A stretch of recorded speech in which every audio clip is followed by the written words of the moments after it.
So a subscriber on YouTube recently asked me about what it's like to date a possible covert narcissist who is also a therapist. So first of all, I am so sorry that you had to go through that. And second, yes, that is a real and harmful dynamic that can and does happen. So just hang with me while I record this video from my son's bunk bed. I gotta find a place to do my videos.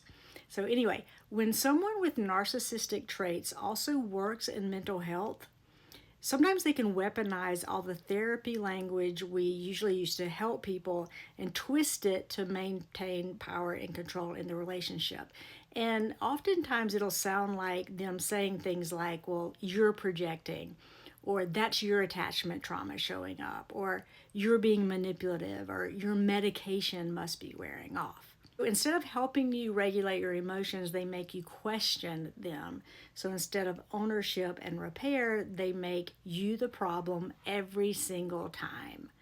And that's not therapy, that's gaslighting with a degree. So covert narcissists don't typically yell or rage, they undermine you quietly.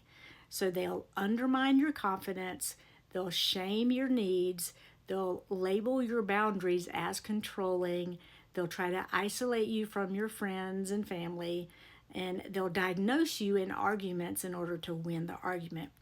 And here's the kicker.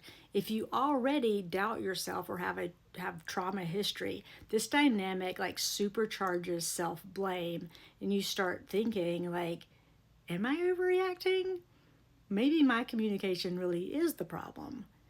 But healthy partners, including therapist partners, don't, number one, diagnose you.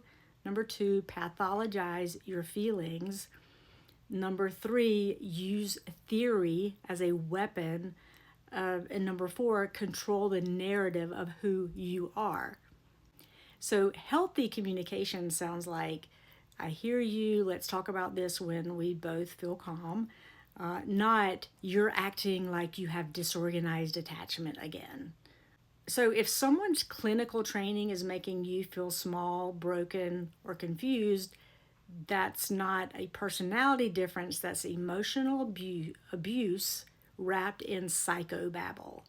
So if this is you, if you're in this situation, you're not the difficult one and you're not too much, you're responding to a harmful dynamic exactly like any normal human would. So just because somebody maybe is a therapist, a counselor, a doctor, a psychologist, a coach, this does not mean that they're really any better than you or have more insight into you than you do for yourself. And you want to watch for them therapizing you or weaponizing what they know against you. I hope this is helpful, and I will see you next time.